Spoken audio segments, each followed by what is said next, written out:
Era verano. Nos habíamos cruzado alguna vez, pero esa tarde pudimos conversar. En el aire nos encontramos.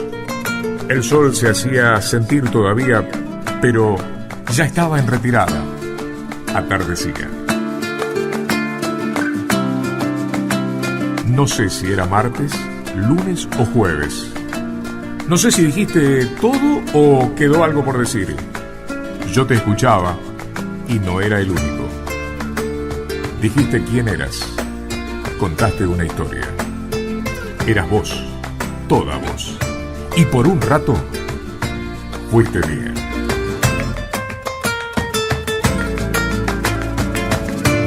Hay tardes de verano que no se olvidan. Fuiste mía un verano, con Nicolás Fischer. Fuiste mía un verano. Una mujer, una historia, una tarde para recordar.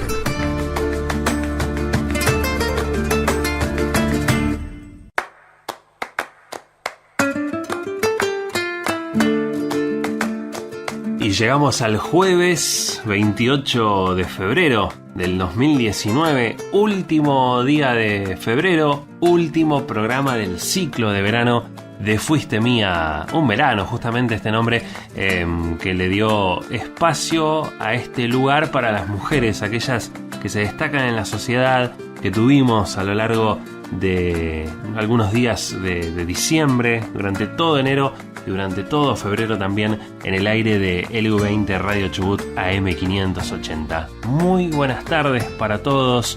Estamos en el último de los programas, programa 40 hoy, y cerramos el ciclo.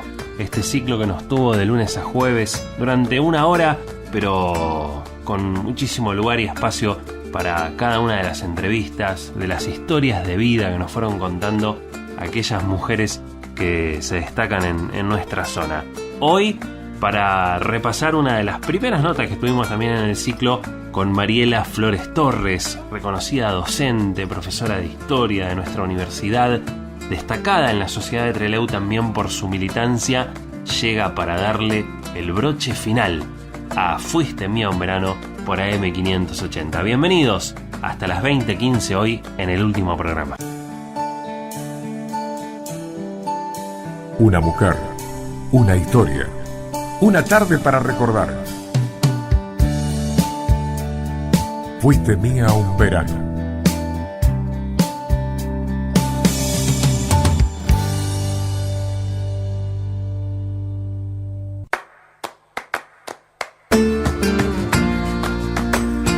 Mi abuelo también desocupado y todos desocupados y los duros 90, la pasamos mal, pero si a ellos les faltó comida, a nosotros no. Y dije, bueno, yo voy por historia. En historia probamos con historia. Sí, pero bueno, nada que ver con lo que yo me había ido a estudiar. Estoy muy fuertemente en 4 espacios. Uno es la Comisión contra la Impunidad y por la Justicia. El otro espacio es el Partido Municipal por Trelew, la Unión de Asambleas Ciudadanas contra la Megaminería. Y finalmente estoy en una cátedra abierta. Estas convicciones, estos espacios de militancia y la profesión, no sería posible sin la familia que tengo y sin el compañero que tengo.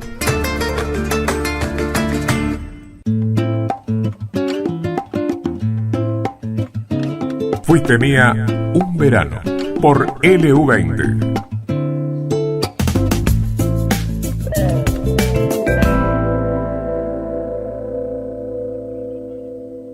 Soy nacida en Trelew. Soy hija de una madre hermosa que se llama Brisa.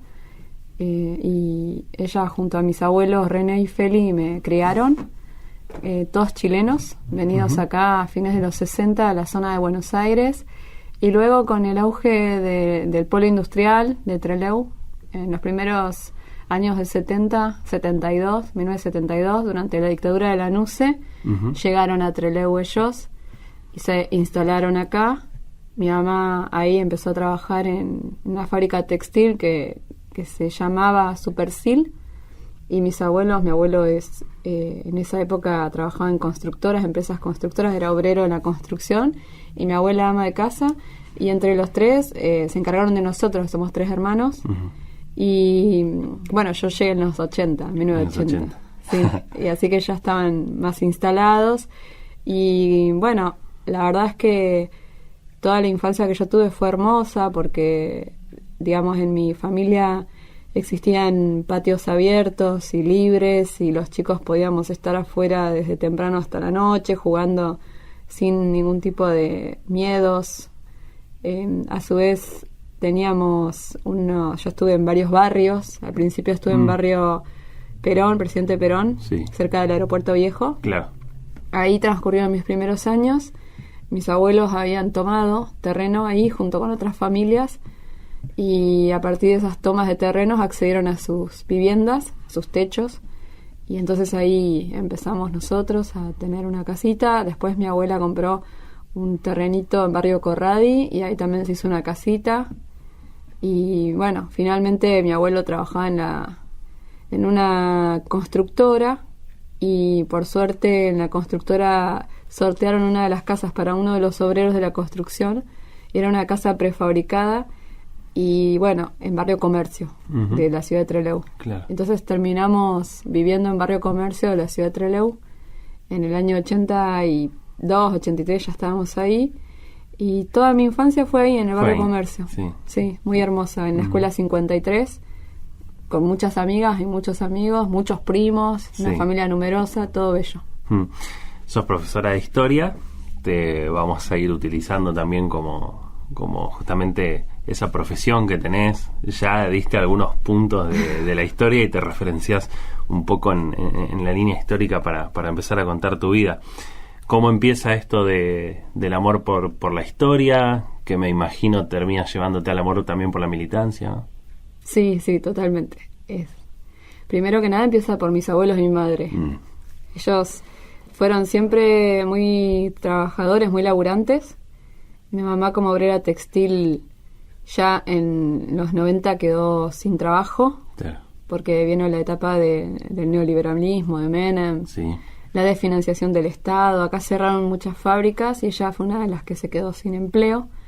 Y a partir de esa experiencia de mi mamá desocupada, mi abuelo también desocupado y todos desocupados y los duros 90, la pasamos mal, pero digamos, si a ellos les faltó comida, a nosotros no, a los niños no. A los niños no les faltaba. No. Claro.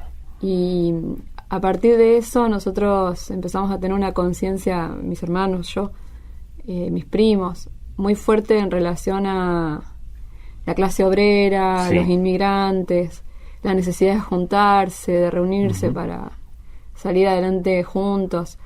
Y eso a mí me llevó por el lado de la historia, de querer saber más de la historia, por qué pasaban esas cosas. Yo estudiaba en la escuela secundaria a las 7:30, que queda barrio UPCN. Sí.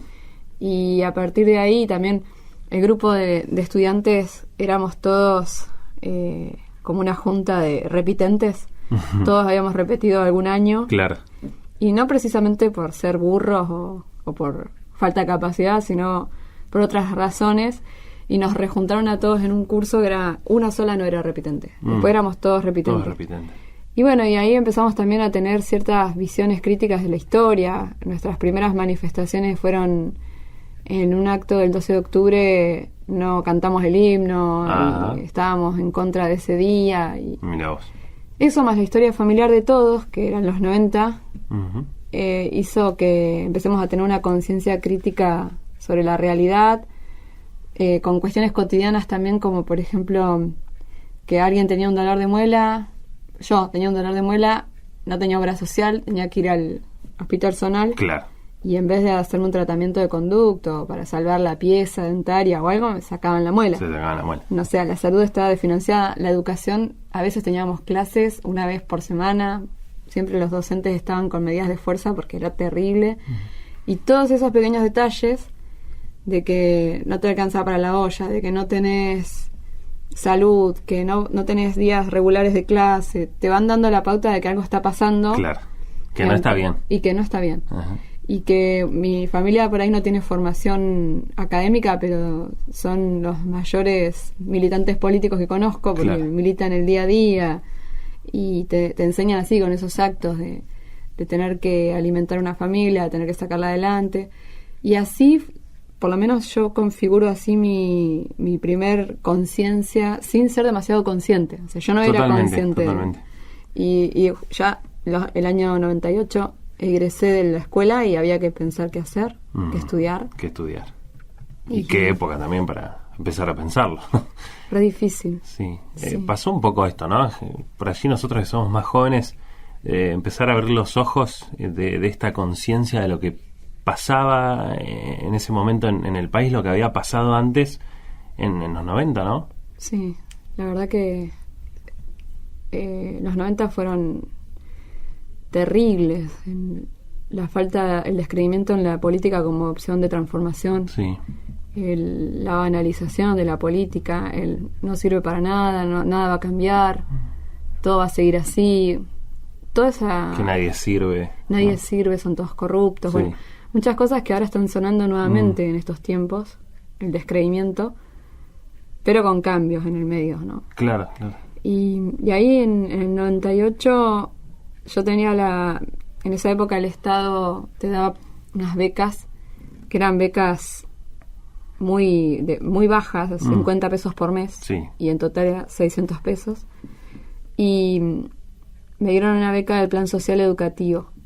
Y con esa beca me fui a Buenos Aires. En Buenos Aires teníamos un tío. Y bueno, a ver si podía estudiar ahí. Ajá.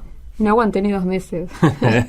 No aguanté Más ni de 2 2 meses imposible. No, porque mi familia estaba acá, yo además era una piba de Trelew, nunca había salido de Trelew y Buenos Aires en ese momento fue demasiado para mí y me asusté. Claro. Y entonces dije, no, yo me vuelvo.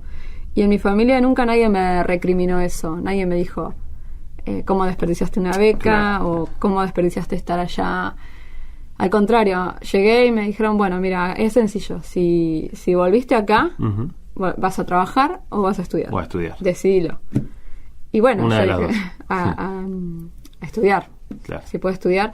Y ya era avanzado abril, era 7, 8 de abril, y ya para esa etapa, en el 1999, la mayoría de las facultades de nuestra universidad Ya habían arrancado. ya habían arrancado. Claro.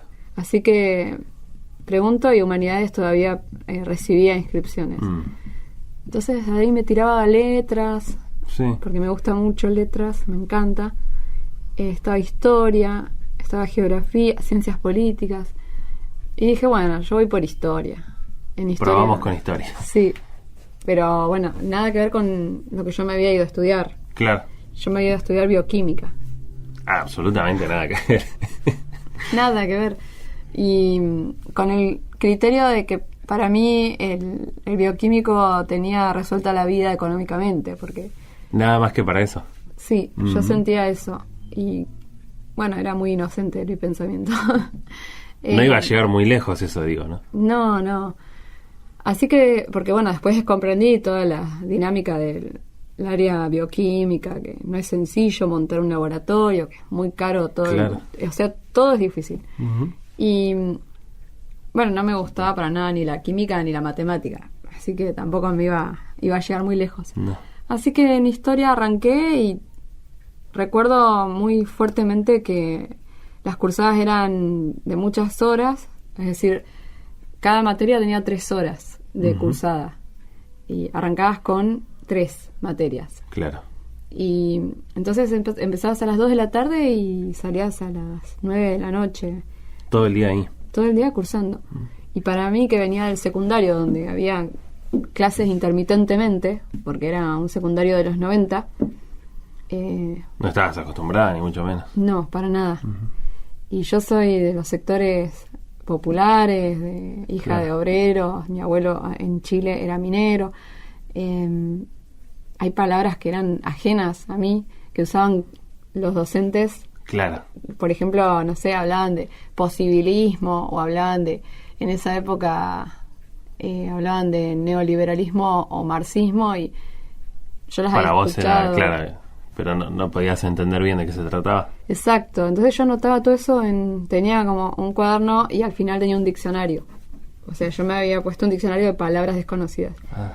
Y anotaba las palabras desconocidas que decían los docentes y además los y las docentes, y además las palabras desconocidas de la bibliografía. Uh-huh. Y en un momento el nivel de hojas del diccionario había sido tan grande, porque no conocía ni casi ninguna, que me asombraba. Y yo llegaba re angustiada porque no me alcanzaba el tiempo ni para leer, ni para aprender las palabras. Claro.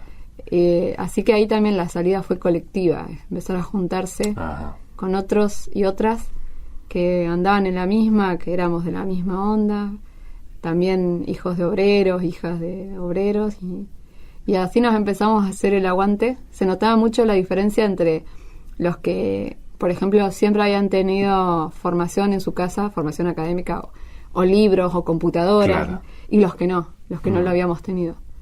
Y por más de que, no sé, yo por ejemplo no, para hacer un trabajo práctico y entregarlo en computadora, porque era un requisito, teníamos que sacar turno, y las computadoras en esa época estaban todas al palo en la universidad. Claro.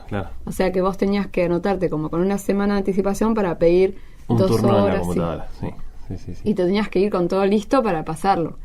Entonces, bueno, por ahí nos turnábamos 5, decíamos, bueno, yo saco este turno, vos sacás este otro, así teníamos la computadora 5 horas seguidas. Claro. Y otros tenían la comodidad de la computadora en su casa. En su casa, sí, totalmente. Y eso eran condiciones distintas, desiguales, que con el tiempo después, por ejemplo, los años del kirchnerismo se encargaron de igualar eso. Ajá. Yo, por ejemplo, no soy kirchnerista ni estoy con no te identificás con esa ideología. No, pero creo que el hecho de conectar igualdad, las computadoras para todos y todas, tantas políticas que hizo el kirchnerismo como una política de Estado, que yo aplaudo y reconozco, claro. Y bueno, que a los pibes y a las pibas de la escuela les hace muy bien eso. Uh-huh. Porque bueno, ahora yo me convertí en docente y bueno, desde otro lugar no puedes mirar. Sí. Pero bueno, los años por la universidad también me hicieron conocer la militancia política. Uh-huh. La militancia ¿Ahí política. fue donde arrancó esta pasión que tenés por la militancia? Sí, ahí es donde se ¿En la activó. universidad? Sí. Se activó porque... Qué interesante, porque nunca me puse a pensar en esto. Ahora que me preguntás... Claro, siempre hay un punto, ¿no? Ya sea un gobierno al que uno se puede llegar a sentir identificado o no. Lo que hablábamos hace un rato, lo que fue los 90 para toda la juventud. Y bueno, la universidad me parece empieza a ser una escuela de militancia importante también, ¿no? Sí. Pero ahí, yo en los 90 lo que tenía era formas de rebeldía... Claro. Desorganizadas. No estaba organizada. Formaba parte del centro estudiante, pero... Pero tal vez es ahí donde comienza, ¿no? Quizás, pero no era consciente de Claro, no eras consciente de lo que estaba pasando. Claro, yo además, no sé, era super punk. Me encantaba el punk. Escuchaba Super A Mal Momento, 2 Minutos. Sí. Esto me encantaba. Bueno, eso. Ya desde la música hay cierta rebeldía, ¿no? Y tendencia, sí. Sí, y heavy metal. Claro. Pero no, más allá de eso no militaba en un partido. Claro. De hecho, para mí los partidos eran mala palabra en los 90. Sí. Después, cuando ingreso en la universidad, empiezo a militar en el centro de estudiantes, pero con más organicidad. Ya empiezo a y más conciencia de lo que estabas haciendo. Sí. Y bueno, y ahí ya directamente empecé con la militancia más bien estudiantil. Claro. Pero con el tiempo fui perfilándome, cuando me convertí en docente en el 2003, 2002, 2003, ahí lo que más a mí me hizo pensar en la militancia como un modo de ser en el mundo fue la crisis del 2001. La crisis del 2001. Sí, ahí es como que hubo un salto cualitativo en la conciencia, en la organización, y a partir de ahí no recuerdo un solo día hasta hoy que no hayamos estado militando en algún frente, en alguna asamblea o en un partido. Ya ahí mi vida fue otra. Claro. Fue un giro de 180 grados, ¿no? Y dentro de la universidad lo utilizaste para arrancar la militancia. Sí.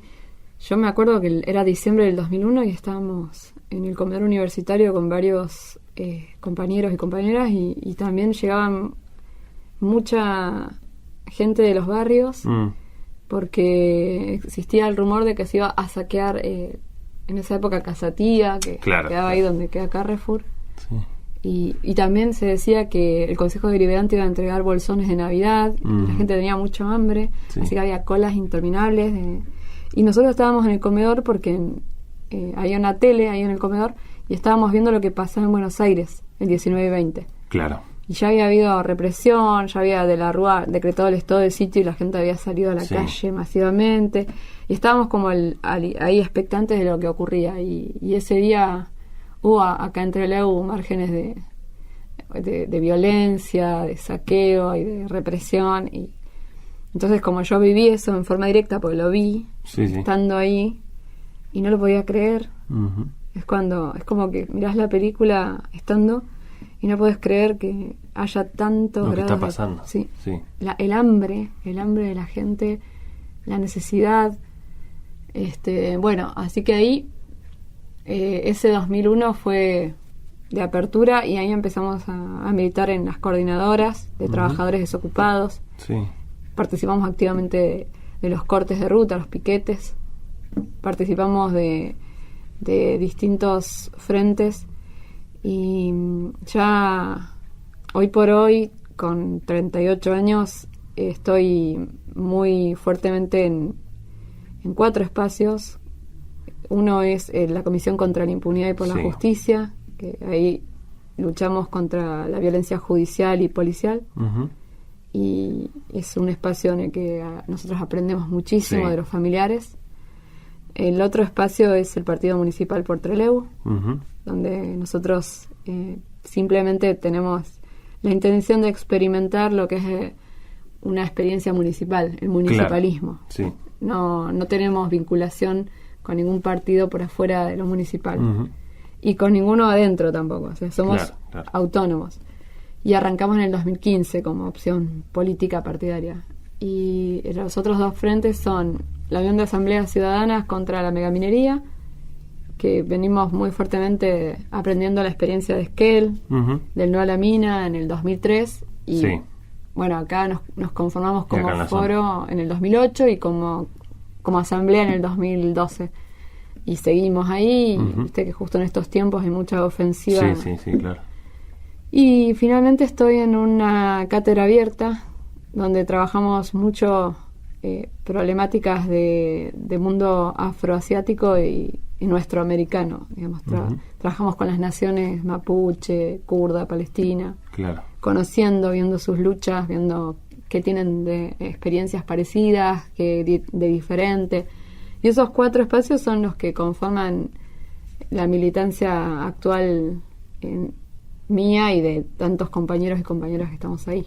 Decías recién en la primera de los espacios donde militás contra la violencia judicial, estatal también, ¿no? Esto de aprender con los familiares. Contanos un poco cómo empieza a surgir este espacio que sé que es muy interesante y muy importante y valioso para la sociedad.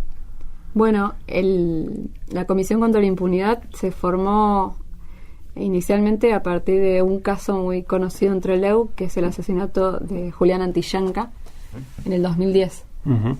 Y bueno, ahí el papá de Julián y la mamá, César y Sandra, fueron fundamentales en poder exponer que no había sido un accidente como se pretendió instalar, sino que había sido un asesinato. Y bueno, ellos empezaron a movilizar a la sociedad, a convocar, a mostrar, y nosotros ahí empezamos a juntarnos. Cuando digo nosotros, me refiero a muchos de los que estábamos ya activamente en la universidad, y después los familiares. A partir de ese caso, que tuvo sus momentos, en la primera instancia perdimos, fueron todos los imputados absueltos, y eso fue una derrota muy fuerte para nosotros como organización. Pero después, en el 2015, logramos dar vuelta a ese fallo y logramos acceder a un fallo ejemplar donde se condenó. Condenaron.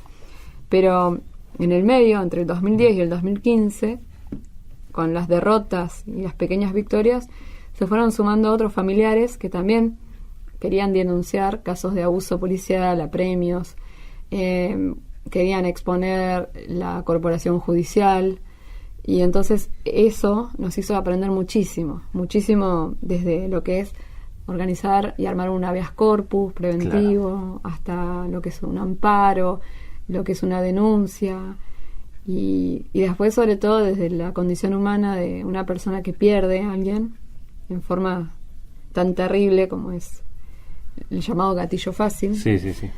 Que por lo general no, cada vez que se encuentra con nosotros se encuentra para volver a recordar lo que pasó. Y no es grato, para nada. Que llegan a la militancia por un hecho trágico. Sí. Y buscando justicia. Y bueno, esos familiares son para nosotros muy nobles en todo sentido, porque a pesar del dolor y de lo terrible, lo transforman en organización. Claro. Así que hoy por hoy seguimos... Qué fortaleza, ¿no? Primero, sí, esta cuestión de perder un familiar de esa manera y buscando justicia, poder organizarse dentro de un espacio, y qué valioso el espacio de ustedes. Gracias. La verdad que los primeros años fueron de derrotas jurídicas, pero nunca derrotas políticas. Claro. Eso es lo que nos mantuvo siempre adelante. Y hoy por hoy tenemos cada vez más fuerte la cosa, el avance de las fuerzas represivas, porque hay doctrinas que se confirman, como por ejemplo la doctrina Chocobar. Claro. Digamos, las autoridades de la justicia y de la defensa, o sea, Patricia Bullrich, cada vez da más vía libre para la aportación de armas en casos de manifestaciones o en casos donde la policía puede actuar y ser premiada.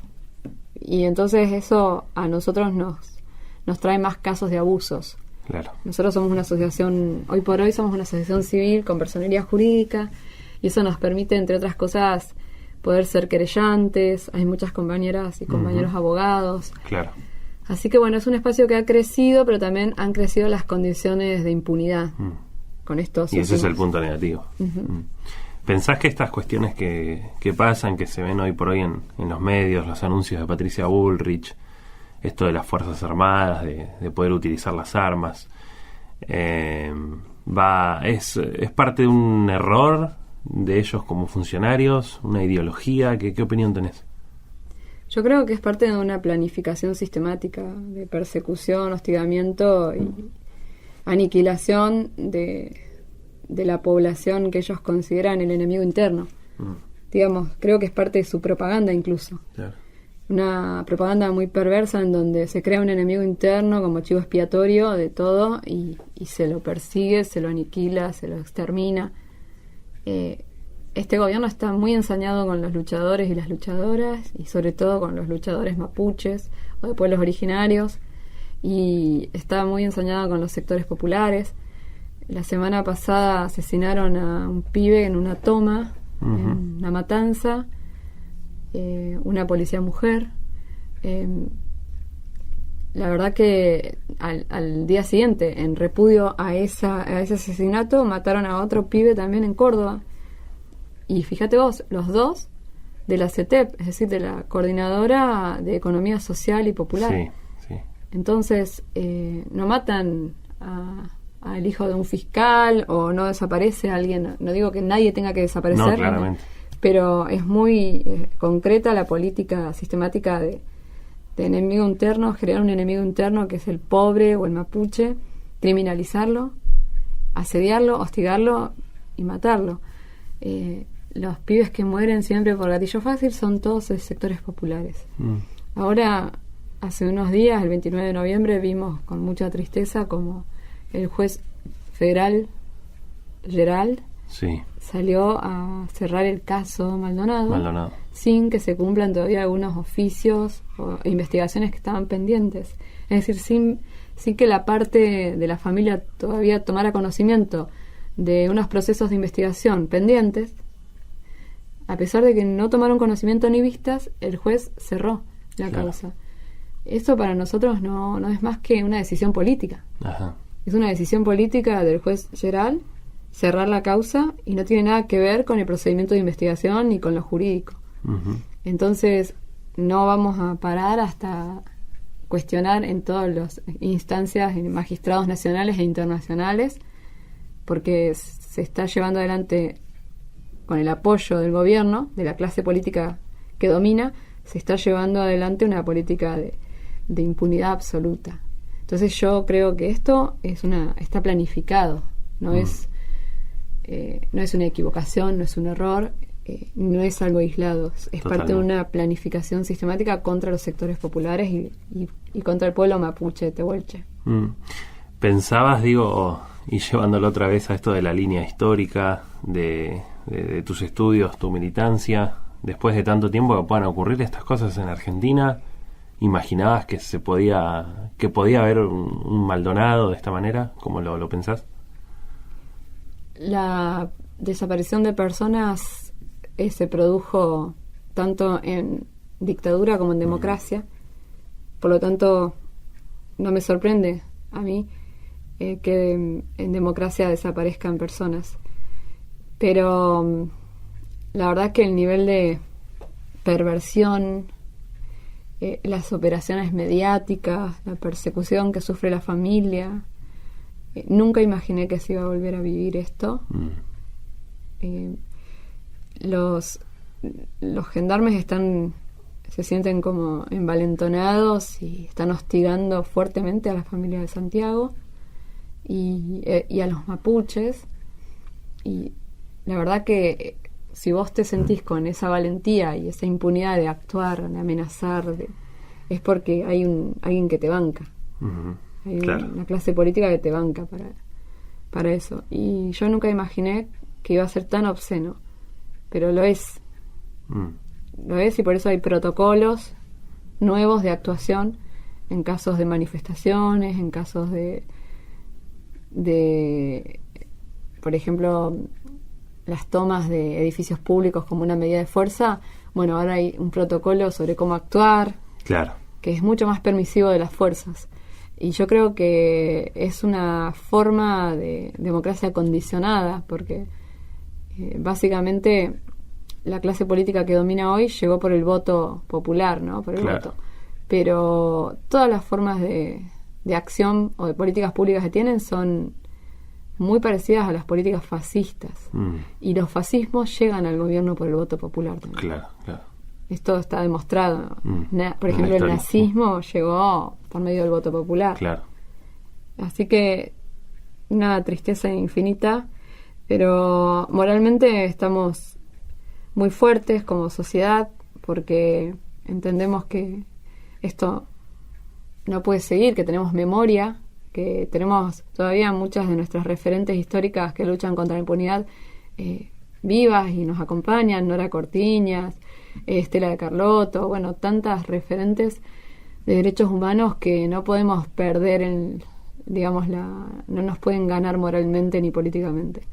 Así que vamos a seguir firmes hasta que, queda un año o menos de un año, volverá a haber elecciones en este país, en esta provincia, en esta ciudad, y nos expresaremos nuevamente y obraremos en consecuencia. ¿Pensás que hay, o mejor dicho, ves que hay cierto sector de la sociedad que busca esto que está pasando?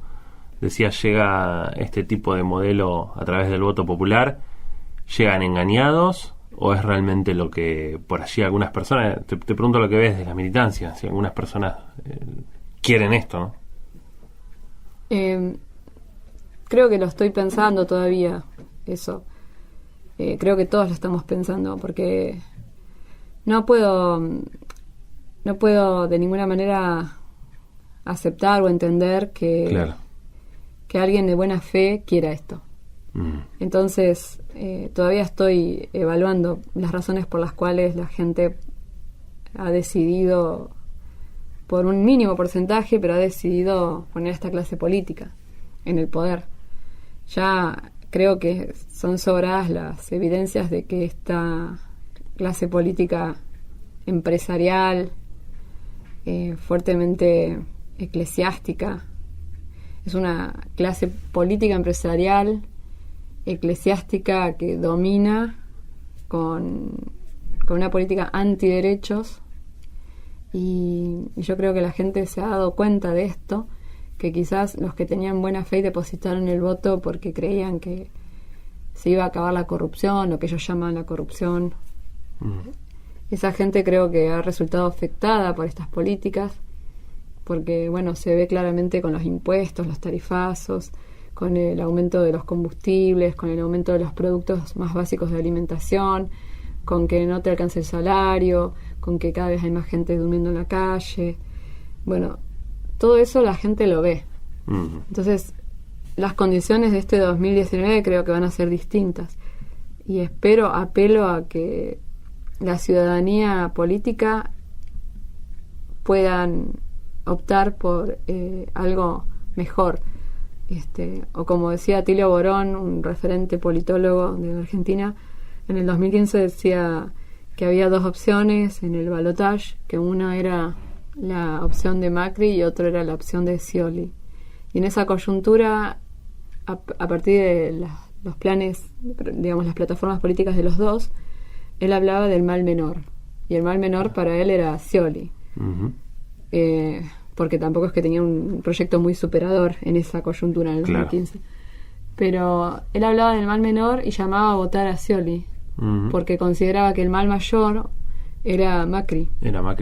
Y bueno, yo creo que la sociedad ahora tiene muchos elementos para decidir un voto, no por el mal mayor o el mal menor, sino por el bienestar general.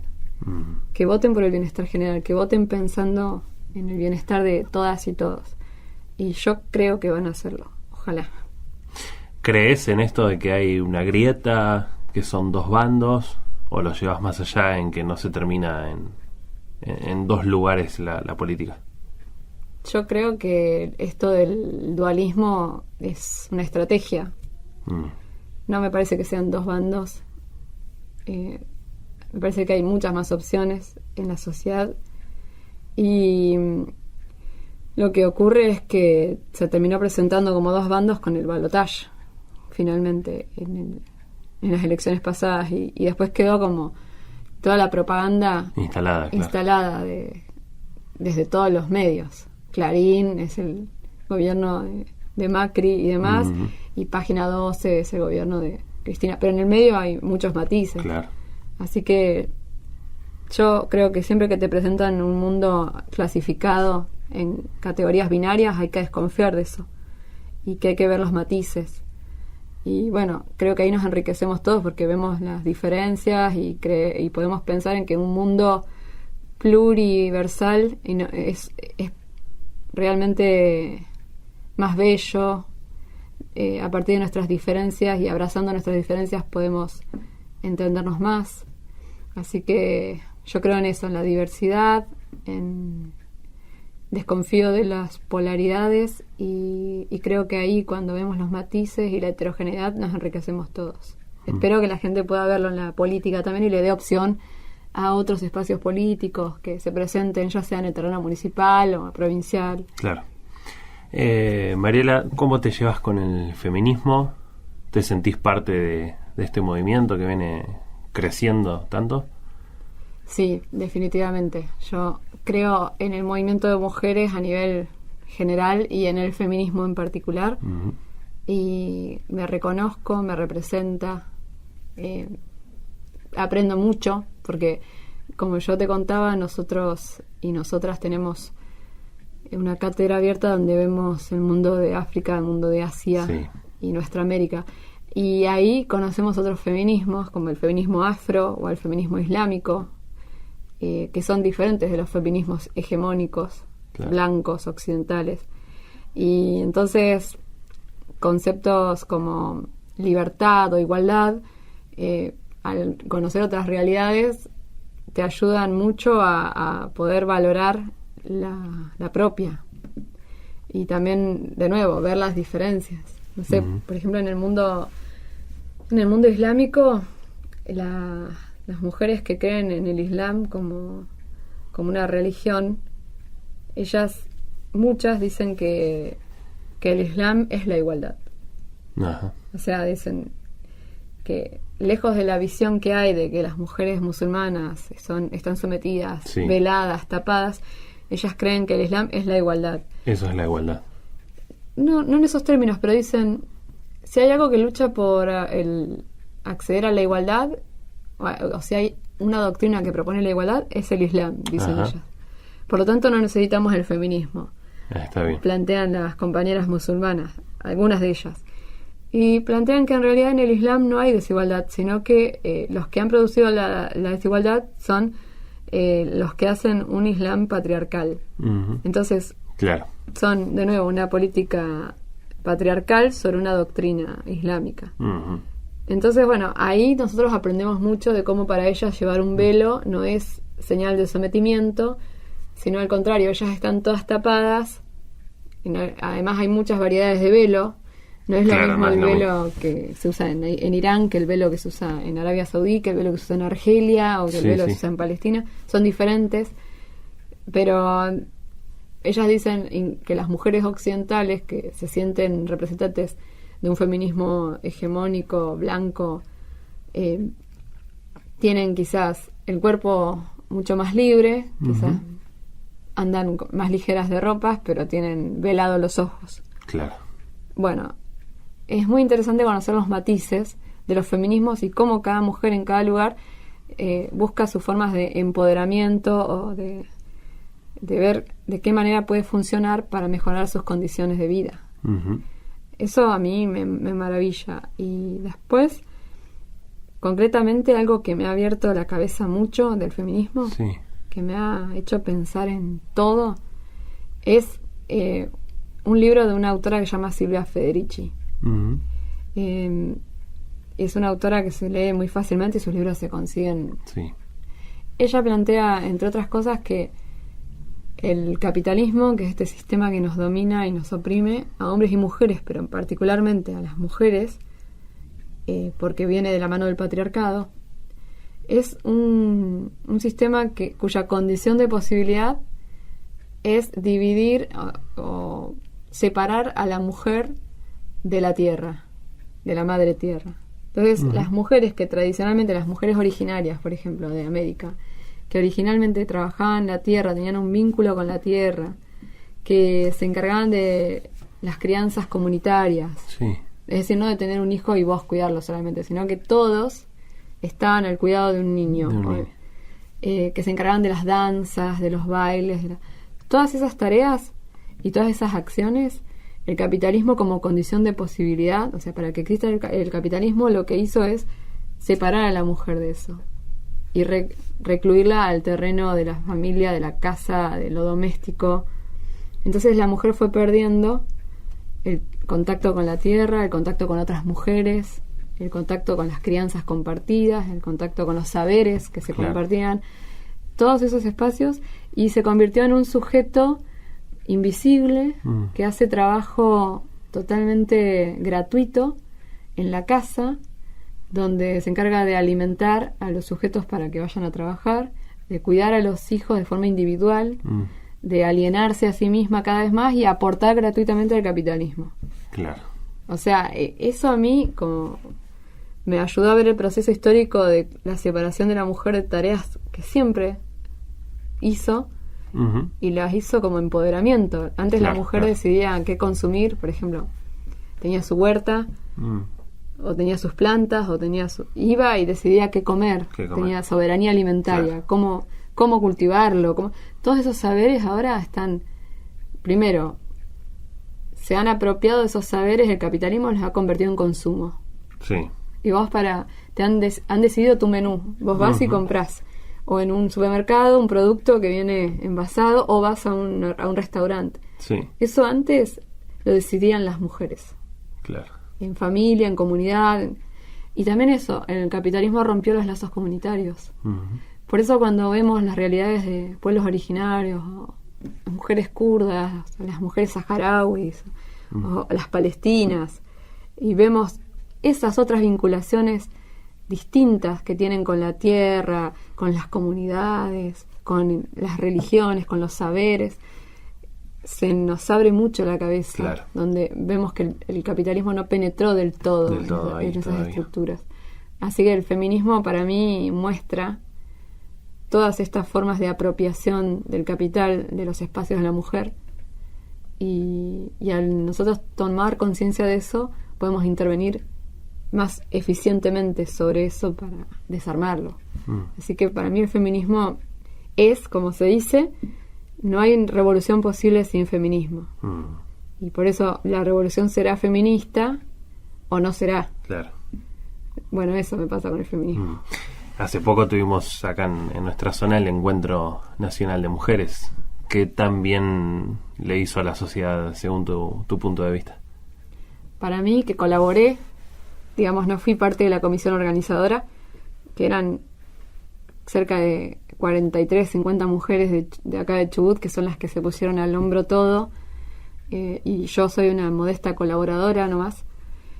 Para mí fue una experiencia maravillosa para Trelew y para Madryn, Gaiman, pero particularmente para Trelew, porque la sociedad en su conjunto se pudo sacar algunos tabúes o algunas ideas falsas creadas sobre el feminismo y sobre las mujeres. Y cuando se decidió desde la comisión organizadora llevar la marcha por los barrios, sí. Eso fue una decisión para mí muy acertada de las compañeras, porque la gente salió a abrazar a las mujeres sobre todo, a las que han sufrido otras formas de opresión, que han tenido menos libertades que quizás las que tenemos nosotras hoy. Las viejitas salían y eran abrazadas y abrazaban a las mujeres. Y bueno, eso no lo puede tapar nadie. Esa fiesta que se vivió en Trelew no la puede tapar nadie. Ahora, te instalan otras noticias que fueron cuestiones minoritarias, como que... Muy menores. Sí, como que, no sé, los chicos o un sector salió a apedrear a los micros donde se iban las compañeras, o como que hubo unas compañeras que atacaron edificios públicos, bueno. Sí. Eso es lo que quieren mostrar para opacar la maravilla de la fiesta que fue el encuentro. Y no deja de ser de nuevo una operación de propaganda para minimizar algo que fue hermoso. Así que yo creo que le hizo muy bien a Trelew, muy bien, y creo que Trelew ya no es la misma respecto a eso, a pesar de las declaraciones de jueces como el juez del Superior Tribunal, Donet, que dice barbaridades como que la mujer se denigra a sí misma, la que participa de marchas. Claro. Y lo dice supuestamente desde un lugar de objetividad, que es la que tiene, o de imparcialidad, que es la que tiene que tener un juez del Superior Tribunal. Eso es objeto de una denuncia en el Consejo de la Magistratura. O a pesar de la imparcialidad que tienen jueces como los que fallaron en el caso de Lucía Pérez, que fallaron absolviendo para ellos la que fabricó las condiciones de violación, tortura y asesinato fue ella misma. Ella misma. Es una locura que haya jueces, por eso que tengan esa falta de perspectiva de género en el tratamiento de las cosas. Entonces, por eso el feminismo creo que tiene que ser abrazado por toda la sociedad, y justo hoy hay un paro, justo hoy 5 de diciembre hay un paro de mujeres que busca poner en jaque estas políticas tan terribles que recaen sobre nuestros cuerpos. Y bueno, este juez Donet dijo esta barbaridad, y después hace poco en Madryn también, hace muy poco en Madryn, a un hombre que había apuñalado a su mujer delante de sus hijos, en vez de mantener la condena firme de, no sé, como le habían dado un par de años y ahora lo hicieron escarcelable. O sea, ¿cómo se explica eso si no es a partir de una política patriarcal y femicida? Es esto, es la mujer es objeto de lo gratuito, de lo no valorado, de lo sometido. ¿En qué sentido estamos mejor nosotras en este lado del mundo que otras mujeres en otras partes? Claro, con estas cosas que pasan. ¿Cómo te llevas con toda esta lucha, militancia, con tu profesión y la rutina del día a día? Es difícil. Bueno, deja de ser una sociedad. Creo que aquellos hombres que vemos lo machista que es la sociedad, lo vemos en todos lados. No sí. Se avanza mucho, pero también hay muchos retrocesos. Lo mencionaste vos durante la nota. Sí, bueno, mi día a día, con todos estas convicciones, estos espacios de militancia y la profesión, no sería posible sin la familia que tengo y sin el compañero que tengo. Nada es individual, todo es producto de tu entorno. Y yo puedo, por ejemplo, hacer las cosas que hago porque tengo a mis abuelos, a mi madre, a mis hermanos, a mis sobrinos que me bancan en todo. A mi compañero Lucas, que también sostiene cuando hay que sostener, acompaña cuando hay que acompañar. Y después los compañeros y compañeras de militancia, donde nos vamos dividiendo tareas, responsabilidades, nos organizamos. Pero no hay ni superhombres ni supermujeres. Esto es porque es colectivo. Y bueno, hay días que salen mejores, días que salen las cosas no como uno esperaba, pero es el momento de la autocrítica. Pero siempre tratando de sostener los espacios. Y después a nivel profesional, yo estoy muy feliz con los espacios que hoy por hoy tengo, porque trabajo en la Universidad de la Patagonia, en cátedras que están vinculadas con el área de formación, que es Asia y África. Uh-huh. Y esto me ha permitido, entre otras cosas, ser contratada por universidades de otros lugares, como por ejemplo la Universidad Nacional de Comahue, que me contrató para dar clases de mundo afroasiático. Y bueno, ya es el segundo año que voy a Neuquén y Bariloche a dar clases, o ahora en el Cuarto de Claxo, uh-huh, a nivel nacional y latinoamericano, que me invitaron para poder dar una charla sobre la diáspora palestina. Trabajo en la UBA desde el año 2010 también, una cátedra. Entonces, todos esos espacios son espacios que a mí me fortalecen mucho en lo profesional, pero también en lo político. Y también son espacios que no se podrían sostener si no hay un equipo. Claro, claro. Así que también, de nuevo, lo colectivo. Uh-huh. Así que, bueno, nada, hay un equilibrio siempre, hay que hacer malabares, sí, pero se puede. Se puede. Mariela, podríamos hablar un programa más, porque con entrevistadas como vos se aprende mucho, y siempre es bueno tenerlas en este tipo de espacios. Te agradecemos, el programa se termina, te agradecemos por estos minutos, realmente muy enriquecedora la entrevista. No, gracias a vos, espero no haberte aburrido, no, para nada, ni haber aburrido a la audiencia que escuche esto. Y nada, finalizar diciendo que amo los cactus. Y los perritos. Y los perritos. Sí. ¿Y la música? ¿Cómo te llevas con la música? Porque nos vamos a despedir con alguna canción. Si tenés por allí esa canción que te identifica para cerrarlo. Uy, qué difícil. Me encanta la música, me gusta mucho tocar el piano. Ajá. Y me gusta mucho una canción de Violeta Parra que hace una cantautora chilena que es además pianista, que se llama Francisca Valenzuela, que hace Run Run se fue para el norte de Violeta Parra y lo hace en piano. Así que si es posible conseguir esa canción de esa artista reivindicando a Violeta Parra, y después le aviso a mis abuelos que escuchen el programa para que puedan escuchar a Violeta Parra, su gran compatriota. Así que bueno, muchas gracias a ustedes por la invitación. En un carro de olvido, antes de aclarar, de una estación del tiempo, decidido a rodar. Run, run se fue pa'l norte y no sé cuándo vendrá. Vendrá para el cumpleaños de nuestra soledad. Y a los 3 días carta con letra de coral. Me dice que su viaje se alarga más y más. Se va de Antofagasta sin dar una señal. Y cuenta una aventura que pasa a deletrear. Ay, ay, ay, de mí. En medio de un gentío que tuve que afrontar. Un trasbordo por culpa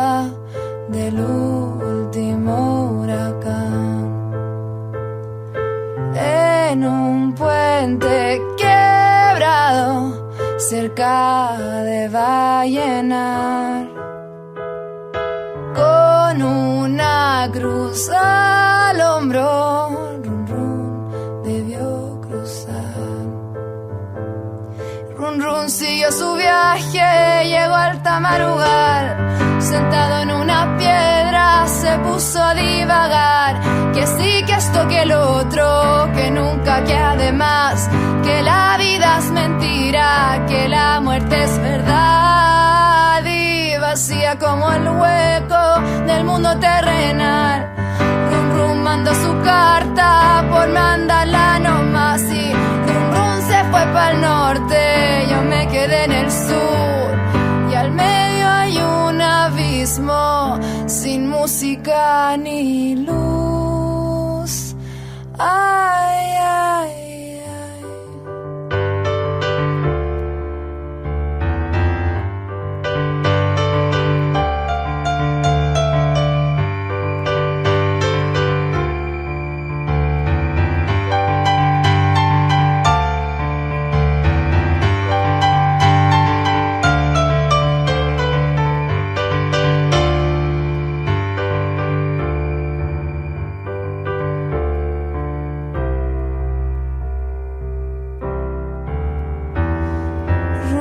Se fue para el norte, ¿qué le vamos a hacer? Así es la vida entonces, espinas de Israel y amor crucificado, corona del desdén, los clavos del martirio, el vinagre y la hiel. Ay, ay, ay de mí. Ay, ay, ay de mí. Ay, ay, ay de mí. Ay, ay, ay.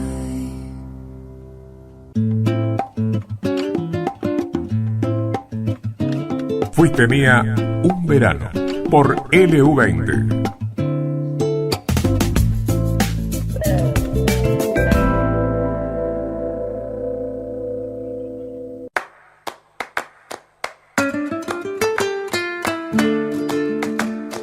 Pasó la hora, pasó el espacio de Mariela Flores Torres, reconocida docente, profesora de historia, militante en nuestra sociedad, y llegamos al cierre y al final de Fuiste Mía un verano. Le ponemos el punto final a estas 40 ediciones que tuvimos a lo largo del verano. Pero no todo se va a terminar acá. En la programación anual se vienen novedades. Nuestro espacio tendrá su lugar también los días sábados, así que estaremos allí los sábados por la tarde con nuestro espacio para seguir brindándole este lugar a las mujeres, a nuestras mujeres que se destacan en la sociedad.